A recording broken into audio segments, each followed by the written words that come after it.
Nuestra vida es como un edificio.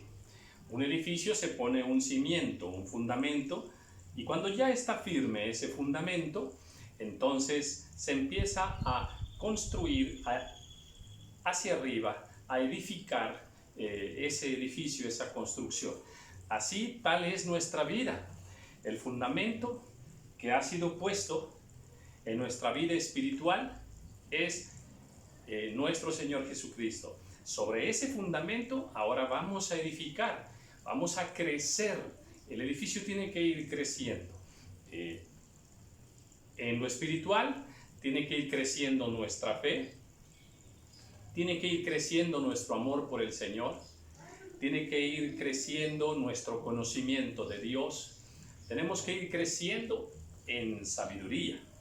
Bien, y en todos esos beneficios espirituales que Dios tiene para con nosotros. Entonces, pues estamos siendo edificados mutuamente por la palabra del Señor y es una bendición poderla compartir.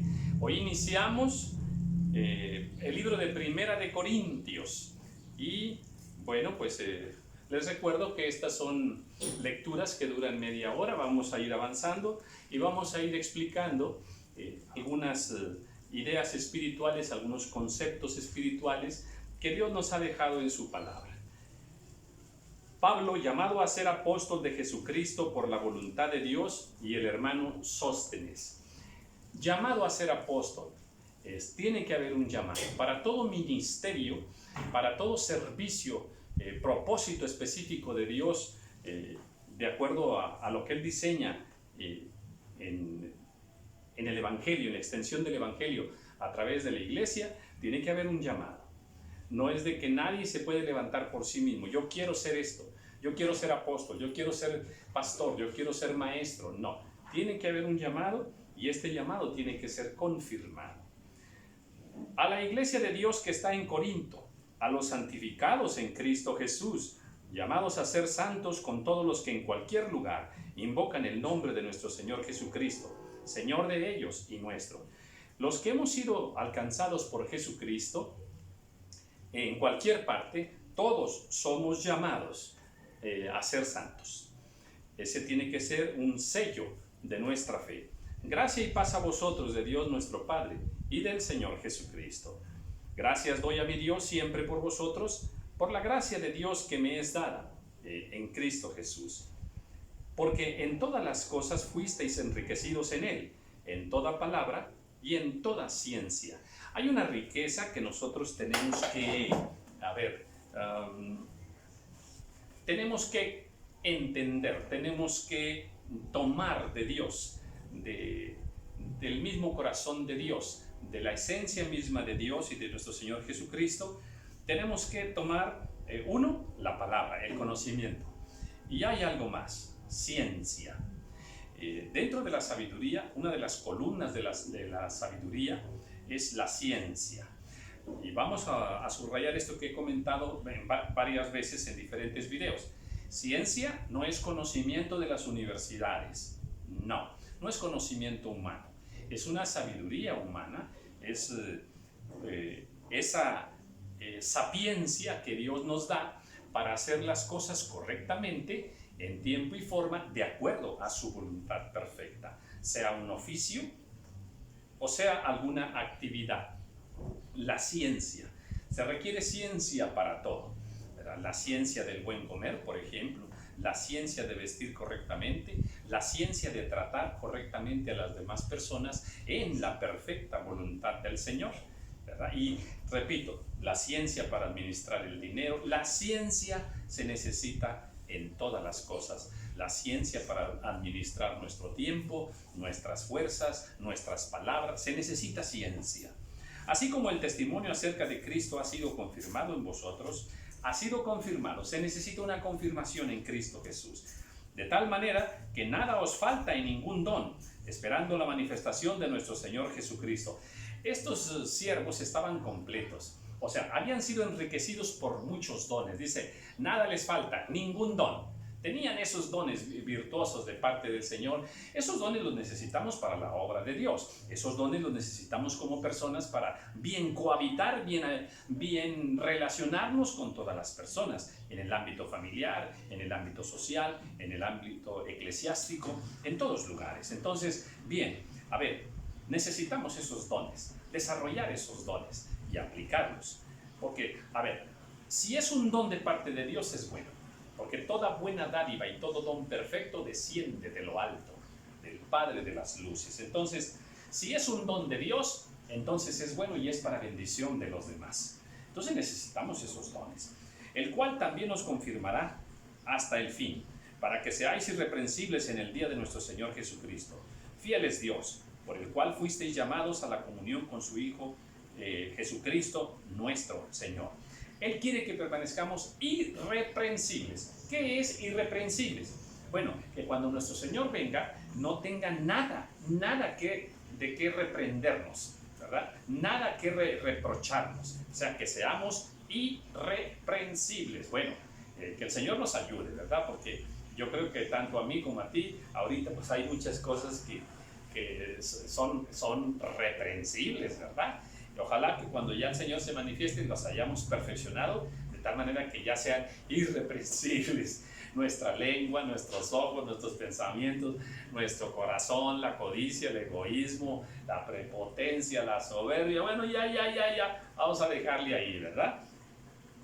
Versículo 10. Os ruego pues, hermanos, por el nombre de nuestro Señor Jesucristo, que habléis una misma cosa, y que no haya entre vosotros divisiones, sino que estéis perfectamente unidos en una misma mente, en un mismo parecer. A ver, Dios en su palabra, sublima, pone muy en alto la unidad de pensamiento, la unidad de parecer, la unidad de intención, la unidad de voluntad. Cuidemos que si formamos parte de una iglesia, formamos parte de una familia, hagamos ¿qué? Hagamos siempre aquello que favorece la unidad, porque en la unidad hay paz, en la unidad hay amor, hay comunión. Entonces necesitamos, si eres el mayor de la familia, el menor de la familia, si eres madre, padre, si en la iglesia solo asistes o ya tienes alguna función, bien, desarrolla la unidad. ¿Sí? Apuéstale la unidad, vota por la unidad. Igualmente, esto lo tenemos que hacer también en nuestros centros de trabajo. Es importante para Dios. Dice, porque he sido informado acerca de vosotros, hermanos míos, por los de Cloé, que hay entre vosotros contienda. ¡Ah, chismosos los de Cloé! ¡Qué chismosos! Fueron a decirle a Pablo, ¿verdad?, que ahí en Corintios había problemas, había contiendas. A ver, ¿esto se tomaría por chisme y murmuración? No. A ver, ¿puede alguien informarle, en este caso al apóstol, que algo no estaba bien en la iglesia de Corinto? ¿Avisarle que había algunos problemas? Sí. Cuando se hace con la intención correcta, con la intención limpia y sana, sin juzgar y más, hay que informarle, en este caso, al padre de familia, por ejemplo, si son 5 hermanos en una familia, y uno de ellos hizo algo muy, muy malo a escondidas de papá y mamá. Bueno, pues uno de los otros hermanos tiene que informarle a papá y a mamá, ¿verdad? Y no ser cómplices. No vayas a decirle ni a papá ni a mamá. No le digas, no le digas. Empiezan los chantajes espirituales, la trama de la maldad. Entonces, hicieron bien los de Cloé en decirle a Pablo que había problemas en Corinto, que andaban ahí del chongo, decimos en México, agarrados ahí de los cabellos. Bueno, sí, no es murmuración, no es juicio, había que informarle, porque el encargado de poner orden en las iglesias es el apóstol Pablo, ¿verdad? Esa es su función.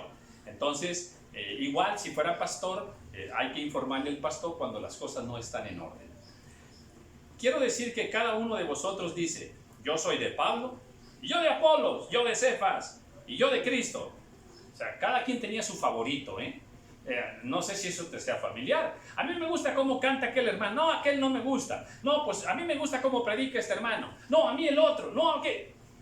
¿Te suena familiar? ¿Acaso está dividido Cristo? Dice el apóstol, ¿verdad? O sea, eso no está bien, no está bien. ¿Fue crucificado Pablo por vosotros o fuisteis bautizados en el nombre de Pablo? No, recuerden, todos son de Cristo, todos somos de Cristo. Entonces, bienvenida a la unidad.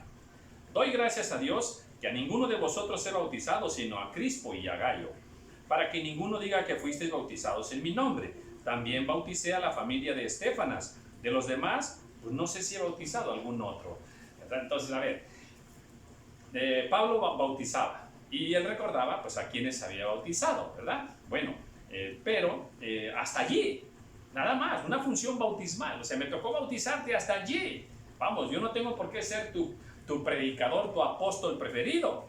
No, no hay que tener esas preferencias en el reino de Dios. Porque muchas veces esas preferencias crean ídolos. Muchas veces esas preferencias crean divisiones. Esas preferencias son preferencias carnales. Dice, pues no me envió Cristo a bautizar, sino a predicar el evangelio, no con sabiduría de palabras, para que no se haga vana la cruz de Cristo. Dos cosas, a ver, Cristo no me mandó a bautizar, Cristo me mandó a predicar el evangelio. Entonces, ¿por qué los bautizaste, Pablo? ¿Por qué los bautizaste? Bueno, lo hice como una función, ¿verdad?, que corresponde al reino de Dios, al evangelio, pero esa no es mi labor principal, es parte de la obra, pero a mí Dios me mandó a predicar el evangelio y eso es lo que estoy haciendo. Y dice, y cuando lo predico, no trato de hablarles bonito.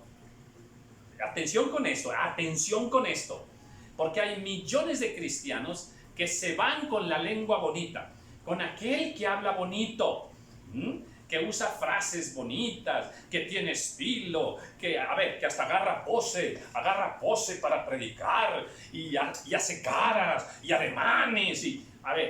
No te dejes engañar por el estilo de prédica, por la voz. Mire, por ejemplo, dígame si no.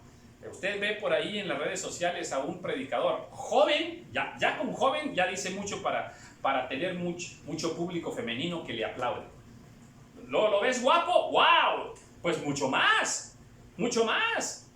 Ahora agrégale que tenga una voz bonita y agradable. ¡Uy, Señor! Llena las iglesias, le llaman de todas partes y cobra caro. Mucho cuidado. Eso es carnal, no nos dejemos llevar por, ¿verdad? Y luego si habla bonito, no, olvídese. Hacen fila y fila para entrar. Hacen fila y fila para que oren por usted. ¿No? Y luego el otro hermano que está a un lado, nadie hace fila con él para que ore. ¿Creen que la unción? Dice que la unción poderosa está en este varón. No, eso es carnal. Entonces, que nos quede muy bien claro aquí, ¿verdad? Yo cuando fui con ustedes, yo no les hablé bonito, no llevé palabras así rimbombantes, elegantes, no traté de agradarlos a ustedes, ¿verdad? ¿Por qué? Porque si ustedes me van a seguir a mí, porque hablo bonito, porque estoy guapo, porque visto muy bien, porque vengo de un ministerio muy grande, ¿verdad? Porque soy elegante para hablar. Si tú sigues eso, entonces me estás siguiendo a mí, no estás siguiendo a la cruz de Cristo y se hace vano el sacrificio de Cristo. ¿Dónde quedó el sacrificio de Cristo si me estás siguiendo a mí? Y luego este hermano dice que va a predicar en la otra iglesia y mañana va a predicar. Ya van todos detrás del hermano. No van detrás de Cristo, van detrás del hermano. Pues eso no es recto, eso no es agradable delante de Dios. Porque la palabra de la cruz es locura a los que se pierden, pero a los que se salvan, esto es, a nosotros, es poder de Dios. O sea, dicen que estamos locos. Sí, es cierto. Dicen que tú estás loco en tu trabajo, porque eres cristiano. Tu familia también dice que estás loco. Está bien. Pero para nosotros Dios es poder. Amén. Dios es salvación. No importa que le parezcamos locos a muchos. Tenemos la locura en Dios. Es una locura buena. Pues está escrito, destruiré la sabiduría de los sabios y desecharé el entendimiento de los entendidos.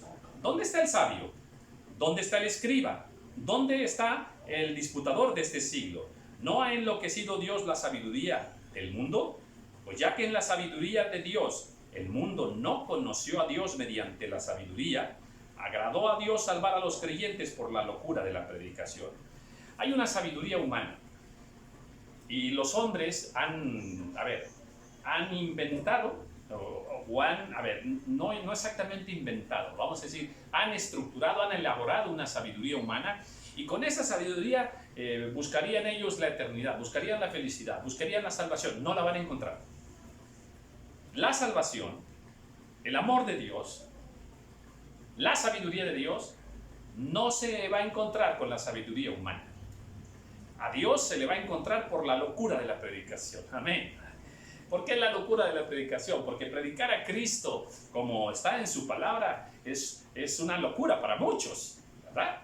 Predicar que Él vendrá en las nubes es una locura. Predicar que Él se levantó de los muertos es una locura. Predicar que Él está con su iglesia, ¿verdad? Que Él intercede por su iglesia, pues es una locura. Predicar que en el nombre del Señor se pueden hacer milagros y prodigios así maravillosos en su nombre con el poder de Jesucristo, pues es una locura para muchos. Pero para nosotros eso no es locura, eso es verdad. Porque los judíos piden señales y los griegos buscan sabiduría, pero nosotros predicamos a Cristo crucificado, para los judíos ciertamente tropezadero y para los gentiles locura. ¿Por qué para los judíos tropezadero? Bueno, porque Cristo vino a ellos, ¿verdad? No le creyeron, lo mataron, pues eso hizo tropezar a la nación judía. Ellos tropezaron con Cristo Jesús, tropezaron con la piedra verdadera. Mas para los llamados, así judíos como griegos, Cristo, poder de Dios y sabiduría de Dios, porque lo insensato de Dios es más sabio que los hombres, y lo débil de Dios es más fuerte que los hombres. ¡Ay, ay, ay! Lo más sabio que tengan los hombres delante de Dios es insensatez, no hay cordura en ello, no hay razón en ello. Y dice, lo más fuerte que tienen los hombres delante de Dios, eso es débil. ¡Aleluya! Gloria, el único fuerte es Dios, el único sabio es Dios. Así es que toma tú de la fuerza de Dios, toma tú de la sabiduría de Dios, ¿verdad?, para ponerla en tu vida y luego manifestarla en tu generación, para que seas luz, ¿verdad?, y bendición para muchos. Pues mirad, hermanos, vuestra vocación, que no sois muchos sabios según la carne, ni muchos poderosos, ni muchos nobles. ¡Ay, ay, ay! Esta escritura nos dice que nuestras iglesias están rodeadas de gente humilde, de gente pobre, de gente, que no tiene en la escala social, no hay muchos, muchos famosos, muchos importantes de la política, importantes de la cultura, no están dentro de nuestras iglesias. Uno que otro, pero no están. En realidad no somos tan nobles, dice aquí, no somos de los sabios que hay en el mundo, pues esos no están en nuestras iglesias, ¿verdad? No somos poderosos, estamos los más sencillos, ¿verdad? Los que, entre comillas, los que vivimos al día, de alguna manera, no somos poderosos económicamente. Qué interesante esto, ¿eh? ¿Y por qué? ¿Por qué? Por una sencilla razón, ¿verdad? Por la misma que Zaqueo. Zaqueo era importante, era publicano, era rico, era jefe, era famoso. ¿Y qué? Pues batallaba para encontrar a Dios porque era pequeño de estatura. Su estatura espiritual, también estatura física, pero también su estatura espiritual, ¿verdad?, era muy pequeña. Entonces, así somos en la iglesia. No somos gente importante. ¿Y por qué Dios nos ha escogido así y ha puesto esa fe en nuestros corazones? Por una hermosísima razón, por una hermosísima razón. Para avergonzar a los sabios. Para avergonzar a los sabios. Dios se ha manifestado a los humildes de corazón, a los sencillos, a los de vida sencilla también. Claro que Dios está rescatando a muchos nobles, a muchos poderosos. Claro que sí, el mensaje es para ellos, ¿verdad? Pero para ellos es más difícil entenderlo, es más difícil creerlo, ¿verdad? Están muy bien con su posición económica, con su posición social, ¿verdad? Con sus empresas, con sus negocios, con su cultura. Son aplaudidos en el mundo. Son aplaudidos en el mundo, vienen al reino de Dios, vienen a la iglesia y, entre comillas, acá no son nadie. Acá no son nadie. En nuestras iglesias tuvimos la bendición de que el presidente de la república, de un país de Centroamérica, otra vez, el presidente de la república, otra vez, el presidente de la república lavaba los baños en nuestras iglesias. Otra vez, ayudaba en tareas sencillas en nuestras iglesias. Entonces, pues esto es un testimonio maravilloso. Dios ama a todo ser humano, ¿verdad? Pero la fe es más fácil con las personas sencillas. Por eso aquí dice que nos escogió para avergonzar a los sabios y a lo débil. Dice, escogió a lo débil para avergonzar ¿a quién? Pues a los que se consideran fuertes en el mundo. Y lo vil del mundo y lo menospreciado escogió Dios, y lo que no es para deshacer lo que es. Ay, ay, ay, va más allá. Lo vil del mundo, lo que detestaba el mundo, a veces aquel hombre perverso como Saulo, a veces aquel mendigo, aquel pordiosero que mendigaba por ahí, que se arrastraba en la sociedad, era la inmundicia de la sociedad. De pronto, un rayo de luz liberta, sana a aquel hombre y toca su corazón, y Dios lo convierte al evangelio y empieza a predicar, a servir al Señor. ¡Qué hermoso! ¿Y para qué lo hace el Señor? Pues para mostrar su poder. Y dice aquí, a fin de que nadie se jacte en su presencia. Que nadie diga, pues yo vine al Señor porque yo estaba muy estudiado. Pues yo vine al Señor porque yo era muy inteligente. Yo vine al Señor porque era muy famoso. Hay personas, atención con esto, a veces gente famosa del medio artístico, deportivo, vienen a Cristo Jesús, atención con esto, atención, y quieren al venir a la iglesia que se les aplauda, como se les aplaude en el mundo, que se les admire, que se les pidan autógrafos en la iglesia, así como se les piden autógrafos. No. En la iglesia el único grande es Jesucristo. Todos los demás somos iguales, somos hermanos. Esta es la voluntad perfecta del Señor. Entonces, entendámoslo, ¿verdad? Dice, para que nadie se jacte en su presencia. Mas por Él estáis vosotros en Cristo Jesús, el cual nos ha sido hecho por Dios sabiduría, justificación, santificación, redención, para que, como está escrito, que el que se gloría, gloríese en el Señor. Amén. Si en algo hemos de gloriarnos, gloriémonos en nuestro Señor Jesús, que Él en su misericordia fue propicio a nuestros pecados. Él nos ha redimido con su sacrificio. Él ahora pues nos ha justificado, porque no éramos justos, nos ha justificado por medio de la fe. Ahora somos justos en Cristo Jesús. Y algo más. Él ahora nos ha dado de su sabiduría. De hecho, ahora tenemos la mente de Cristo, dice la palabra del Señor. Nos ha dado de su sabiduría. Pues ahora sí tenemos de qué gloriarnos. O sea, a ver, gózate con esto, ¿verdad?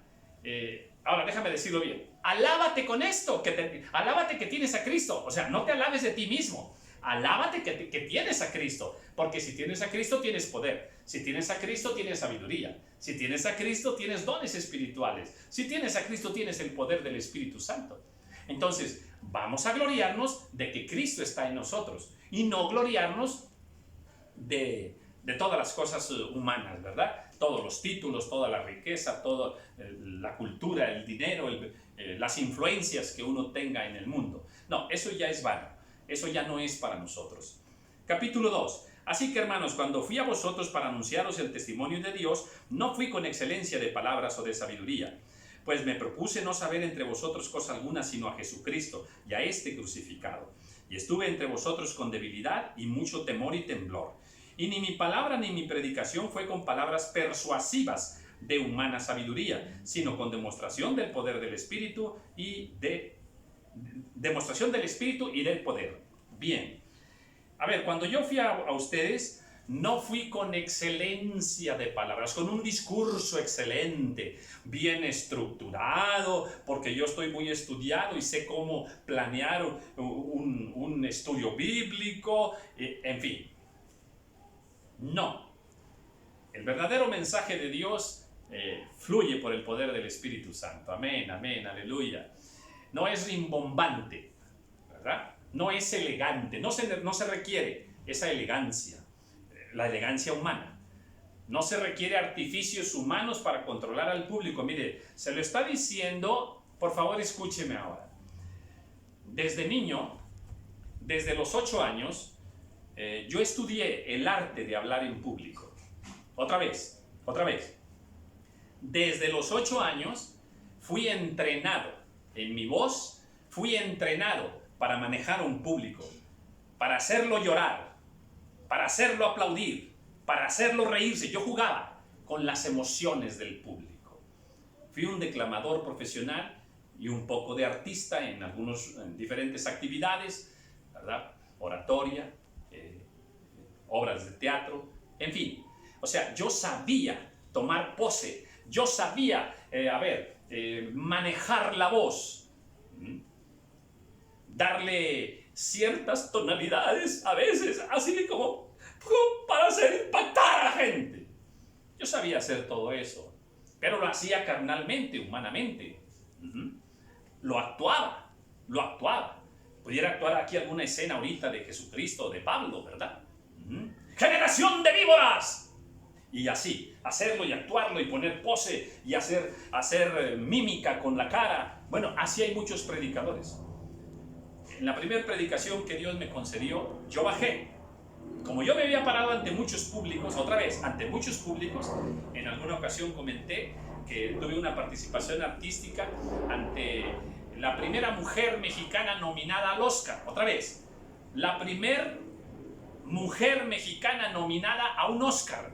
Me tocó tener una actuación delante de ella, actué, me retiré, y cuando yo iba a unas cuadras de aquel lugar me alcanzaron, que me llamaba, que le había gustado mucho mi participación artística, que quería saludarme y quería felicitarme personalmente. Me regresaron, estuve con esta persona y bueno, pues es una experiencia. Imagínense para un joven, un jovencito de, no sé, 15, 17 años, ¿verdad? Una experiencia de esta naturaleza, un jovencito que vivía en la pobreza. Bueno, en aquel tiempo tuvo una significancia especial. Ahora pues es un recuerdo grato, ¿verdad? Es un recuerdo grato, pero digo como Pablo, todo aquello pues ya no tiene para mí el valor que en su momento yo le di cuando no conocía del Señor. Dice aquí Pablo, pues yo cuando fui a ustedes no fui con excelencia de palabras. Cuidado, porque hay muchos predicadores que lo único que hacen es manejar a la gente. Y lo manejan. Y desde, dígale a su hermano esto, y ahora todos hagan esto, y ahora repitan conmigo esto. Y son solo estrategias para mantener la atención de la gente. Cuando falta el recurso, cuando falta la sabiduría, cuando falta el conocimiento de Dios, cuando ya no hay más que decir, entonces muchos predicadores recurren a estrategias, artificios humanos, para recibir el aplauso. Y empiezan y van diciendo y levantan la voz y gritan y luego dicen a su nombre. Y toda la iglesia automáticamente, ¡Gloria! Yo no digo que eso esté del todo mal. Lo que sí debo de subrayar, cuando la intención del que está en el altar de Dios es manejar a la gente, manipular a la gente, Dios no va así. Pablo nunca tuvo que manipular a nadie, Jesús tampoco. Entonces, dice Pablo, cuando yo fui a ustedes no fui con excelencia de palabras, de humana sabiduría. Yo fui, dice, con manifestación de poder. Aleluya. Dice aquí, fui con sabiduría y con demostración de poder. Aleluya. Tomemos la sabiduría de Dios, de todos los siervos que comparten su palabra. Tomemos esa sabiduría, pero quitemos el adorno. Quita el adorno. El adorno es humano. Lo que es de Dios es su palabra. Aleluya. Si la grita, por ejemplo, si yo le digo a usted que, déjeme decir rápido, así sencillo. Bueno, Jehová es mi pastor y nada me faltará. Si yo se lo digo en voz bajita, Jehová es mi pastor, nada me faltará. Eso es una verdad. Si yo se lo digo sin hacer ningún movimiento de mano ni de cara, nada más le digo, Jehová es mi pastor, nada me faltará. Sigue siendo verdad. Ahora le voy a poner un poquito de ademanes. Jehová es mi pastor, nada me faltará.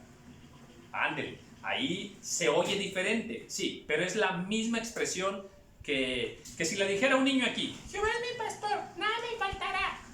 Eso es una verdad. Ahora se lo voy a decir, matizando la voz, como declamada, con potencia de voz, ¿verdad? Jehová es mi pastor, nada me faltará.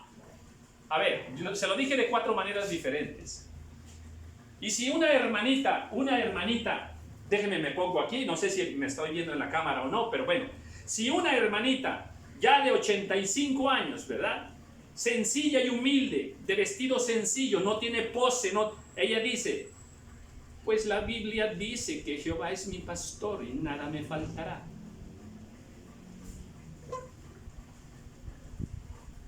Lo dije de 5 maneras diferentes.